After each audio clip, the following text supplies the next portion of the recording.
매일 글을 쓰면 생기는 놀랍고 신비한 일들. 부재 삶의 변화를 원하는 당신에게 전하는 이야기. 우경아 지음. 2020년 5월 18일 발행. 지은이 소개. 나연구소. 출판사 피플북 대표. 한국자서전협 회장. 오랜 시간 나 자신이 누구인지, 무엇을 원하는지 모르고 살았다. 그랬기에 삶이 행복하지 않았다. 나를 아는 것이 모든 것의 시작임을 알게 되었다.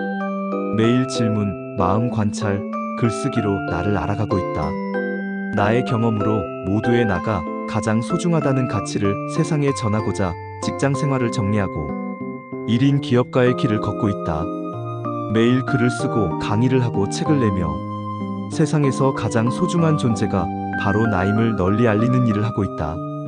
좋아하는 사람들과 하고 싶은 일만 하며 사는 것. 될 수 있는 최고의 내가 되는 것. 내일 죽어도 후회 없는 인생을 사는 것이 목표다.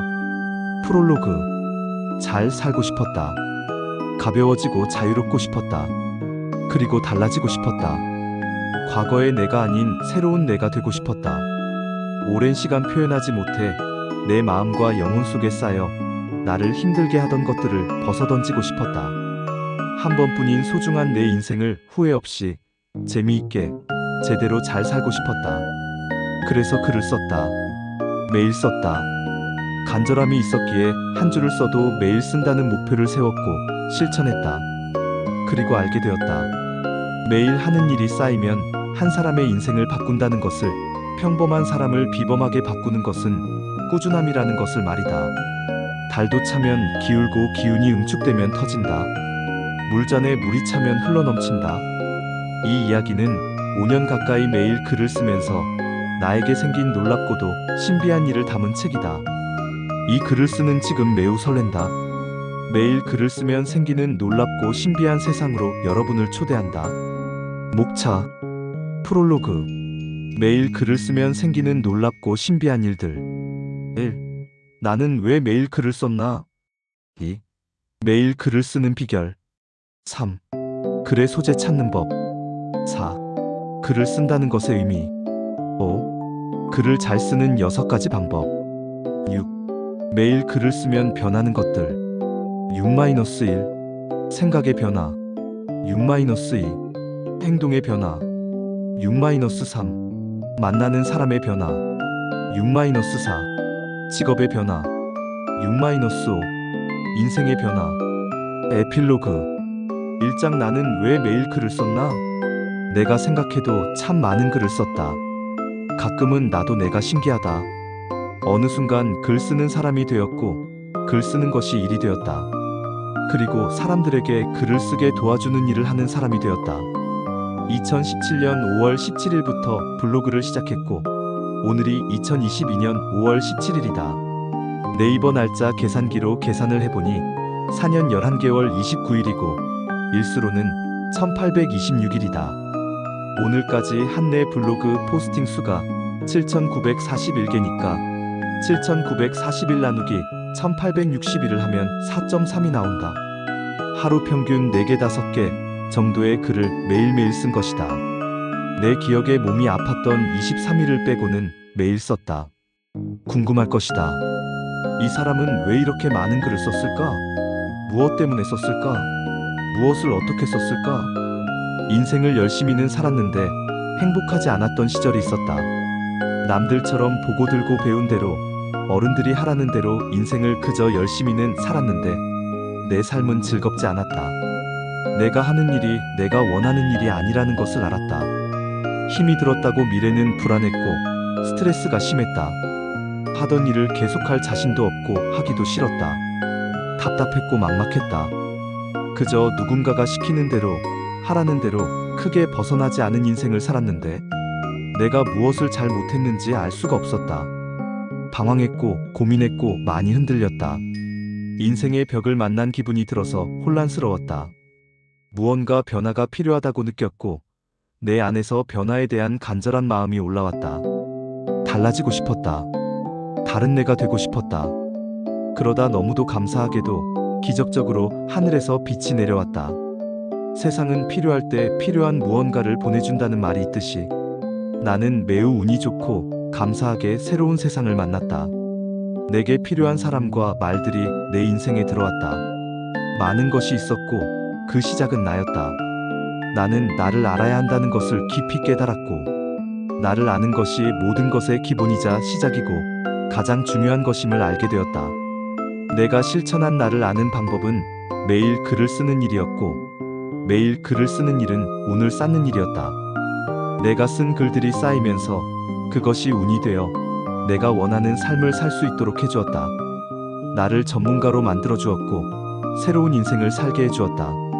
매일 글을 쓰는 일은 나를 아는 일이고 운을 쌓는 일이다라는 말이 내 인생을 바꾼 말이다.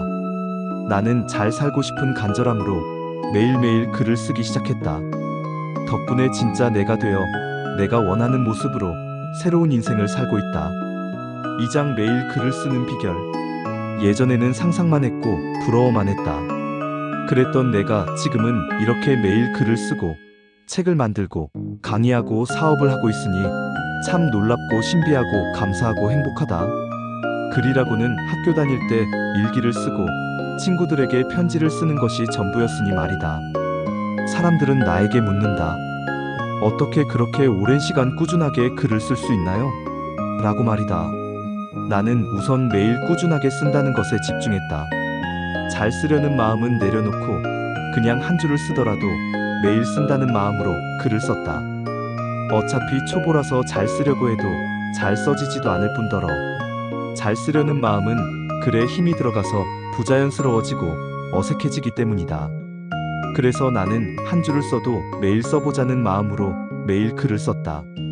이때의 습관으로 나는 지금도 블로그에 글을 하나 쓸 때 최대 10분을 넘어가지 않는다. 보통 짧은 글들은 3분 5분 정도면 쓴다. 짧게 빨리 그리고 생각날 때 바로 쓰는 것들이 습관이 되었다. 남들처럼 글 하나를 쓰는데 몇 시간씩 정성을 들여서 쓰는 것은 나와는 맞지 않기 때문이다.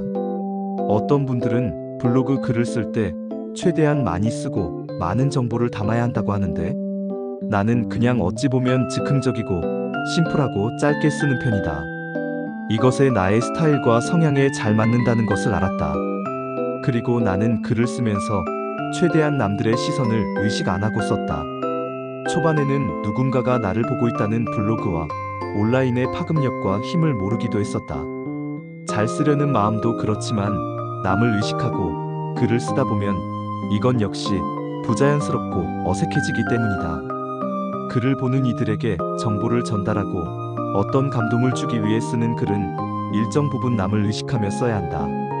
하지만 그런 글이 아니라면 그냥 남이 본다는 것을 의식하지 말고 내 생각과 감정, 느낌들을 자연스럽고 진솔하게 써내려가는 것이 좋다.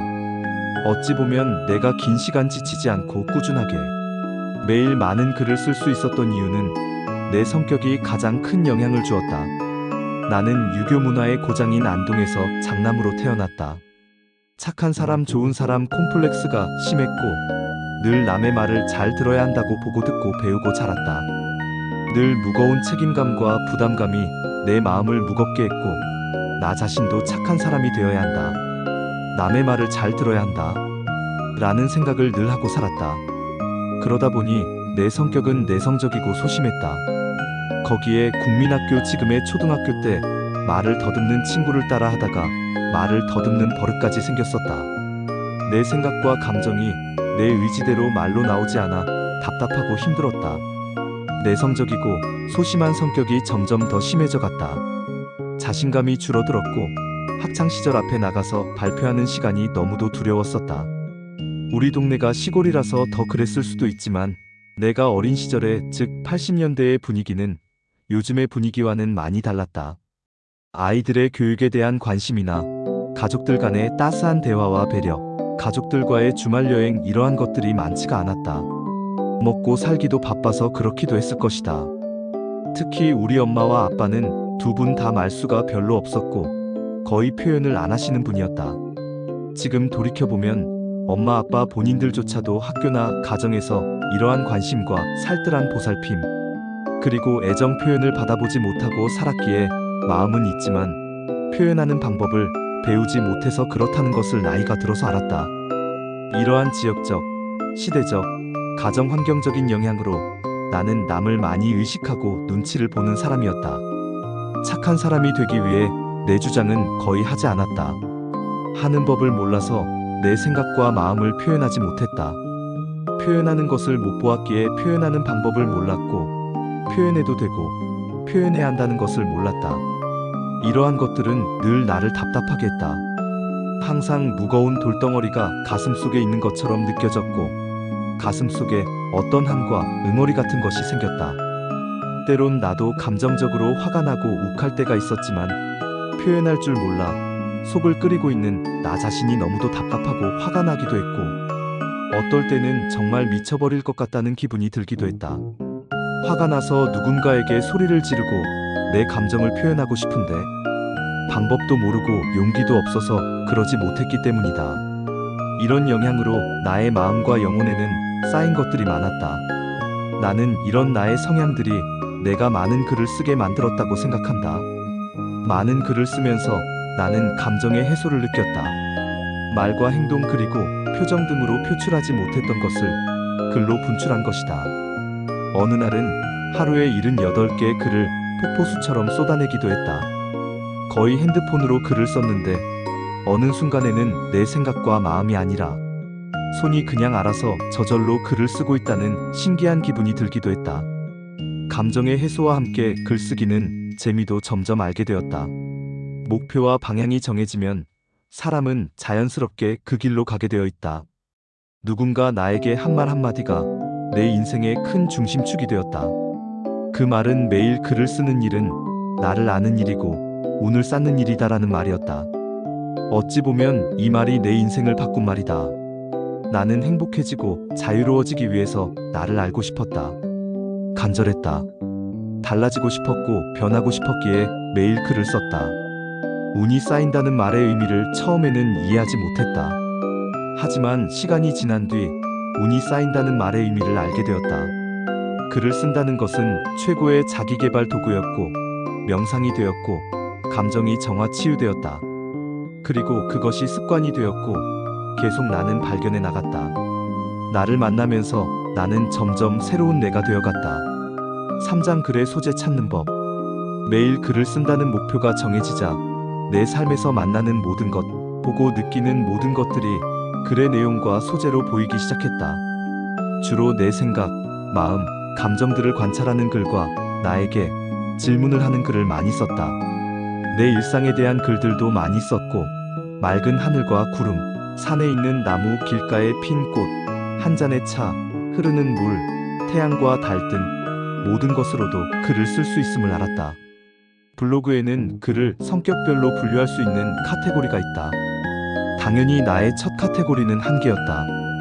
지금 카테고리 수를 세어보니 46개나 있다. 더 많았는데 줄이고 줄여서 이 정도다. 가끔 보면 나 자신도 놀라울 때가 있다. 언제 이렇게 카테고리들을 많이 만들었나 싶다. 나를 알기 위해서는 나에게 질문을 해야 하고 내 마음을 관찰해야 한다는 것을 알게 된 후 매일 나에게 질문하고 내 생각, 마음, 감정을 관찰하는 글을 썼다. 1년쯤 지난 어느 날, 아, 내가 지금 나를 연구하고 있구나 하는 생각이 들었고 내 안에서 불현듯 나연구소라는 단어가 떠올랐다. 나는 이것이 어떤 운명이나 사명 같다는 생각이 들었다. 그때부터 나는 블로그 이름을 나연구소로 짓고 나연구소라는 이름으로 계속 글을 썼다. 많은 분이 이름을 잘 지었고 좋다는 칭찬도 해주신다. 나연구소라는 이름이 나에게 온 데는 분명 이유와 목적이 있을 거라고 생각했다. 나는 나의 소명과 사명을 나를 몰라. 인생이 힘든 사람들에게 나연구소의 프로그램과 메시지는 통해 진짜 내 인생의 주인으로 살아가는 기쁨을 전한다라고 정의했다. 우리의 생각과 아이디어들은 늘 발전, 확장한다. 하나는 시작하면 다른 하나가 생기고 안 보이던 것들이 보이게 된다. 그리고 평소에 보이지 않던 다른 것들도 조금씩 보이기 시작한다.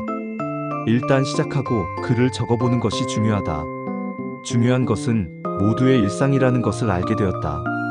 나의 평범한 일상이 다른 누군가에게는 큰 가치이다. 내가 평소에 알고 있는 것들과 일상에서 하고 있는 것이 필요한 누군가에게는 간접 경험이고 배움이고 길잡이가 된다.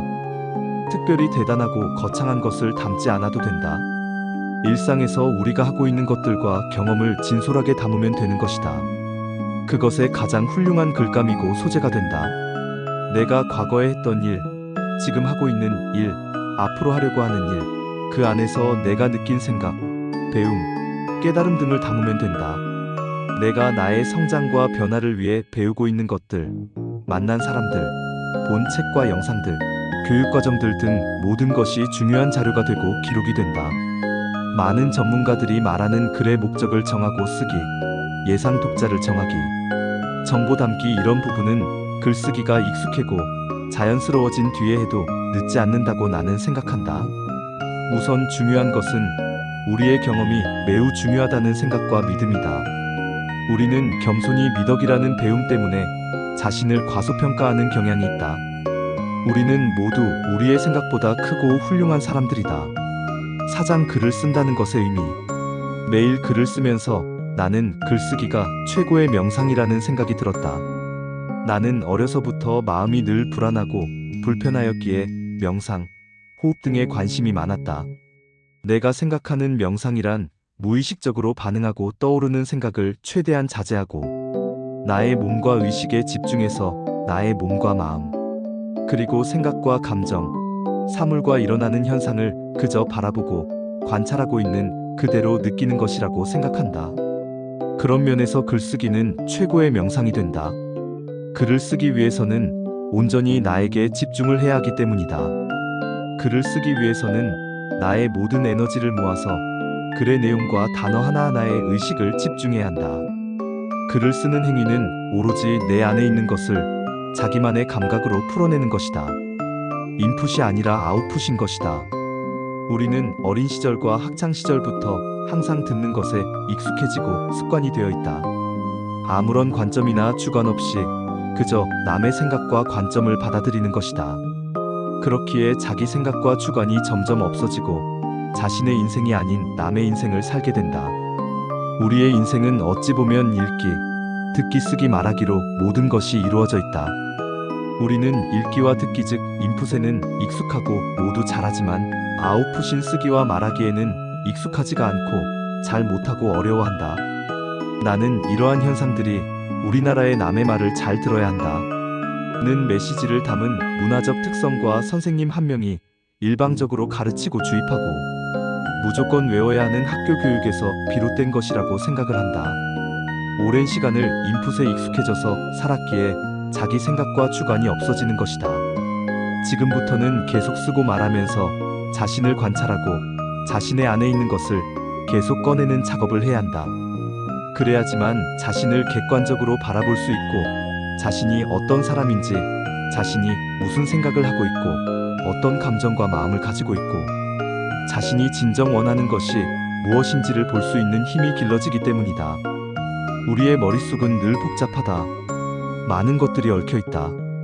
이 생각도 들고 저 생각도 들고 늘 판단하고 비교하고 하고 싶은 일과 해야 하는 일들 사이에서 충돌과 혼란이 온다. 무의식에서 잠재된 생각과 고정관념들이 나를 이끌다가도 새로운 생각들이 불쑥불쑥 튀어나오기도 한다. 이러한 일들로 우리는 머리는 늘 복잡하고 스트레스를 받고 무언가 정리가 안 된 기분을 받는다. 그렇기에 글을 쓰거나 사람들에게 나의 이야기를 하면서 우리는 계속 자기 안에 있는 것들을 꺼내어 놓기 때문에 글을 쓰거나 말을 하고 나면 무언가 시원하고 감정이 해소가 되는 기분을 느끼는 것이다. 참고로 사람들과의 만남보다 글을 쓰는 것은 시간도 비용도 에너지도 훨씬 절약되는 일이라고 나는 생각한다. 또한 글을 쓰는 것은 자신을 알아갈 수 있는 최고의 도구이다. 글을 쓰기 위해서는 자기 생각과 감정에 늘 관심을 기울여야 하기 때문이다. 글을 쓰기 위해서는 자기 생각과 감정을 알아야 한다. 그래서 글쓰기를 통해서 자연스럽게 자기 생각과 감정 그리고 마음을 관찰하게 된다. 자기 생각과 감정 속에 빠지는 것이 아니라 하나의 대상으로 인식하게 되는 것이다. 쉽게 말하면 깊은 내면에 있는 나의 생각과 감정을 분리해서 바라보게 되는 것이다. 관찰하고 바라본다는 것은 내 앞에 특정 대상이 있어야 가능한 일이기 때문이다. 이것이 바로 명상이 된다. 명상이란 있는 그대로의 나를 바라보는 것이기 때문이다. 김상훈 작가님의 책 와칭을 보면 관찰자의 효과라고 해서 관찰하는 것, 즉 바라보는 것이 모든 것을 만들어내고 바꾼다는 놀랍고 신비한 이야기들이 나온다. 나부터도 이런 관찰자 효과를 알게 되고 내 생각과 감정, 그리고 마음이 관찰의 대상이라는 것을 자각하게 된 후부터 큰 변화를 경험했다. 생각과 인식의 방향과 관점이 완전히 180도 바뀌기 시작했기 때문이다. 외부에서 안으로, 그리고 남에게서 나에게로 말이다. 이 관찰자 효과와 관점 변화의 강력한 마법의 힘은 나를 전혀 다른 사람으로 바꾸어 놓았다. 나는 그동안 전혀 보지 못하고 느끼지 못했던 수많은 것들을 보게 되고 느끼게 되고 알게 되었다. 무엇보다 가장 큰 것은 나 자신을 바라보게 된 것이다. 그동안 여러 가지 환경적인 이유로 나라는 존재에 대한 개념도 없었고 인식조차 하지 못했는데 나를 관찰하는 관점의 변화로 나는 나라는 존재는 만나고 보게 된 것이다. 그때부터 나는 나를 관찰하는 질문과 나에게 질문하는 글을 주로 쓰기 시작했다. 예를 들면 이런 질문들이다. 나는 무엇을 좋아하는가? 나는 무엇을 싫어하는가? 내가 좋아하는 사람과 싫어하는 사람은? 내가 중요하게 생각하는 것은? 나는 어떤 사람이 되고 싶은가? 내가 매력을 느끼는 사람은? 내가 하고 싶은 일은? 나는 어떤 인생을 살고 싶은가? 내가 정말 원하는 것은 무엇인가? 이러한 질문들을 스스로 하고 질문에 답을 하는 과정을 수도 없이 반복적으로 하면서 나는 내 생각과 감정을 조금씩 알아가기 시작했고 나라는 사람을 느끼고 이해해 나가기 시작했다.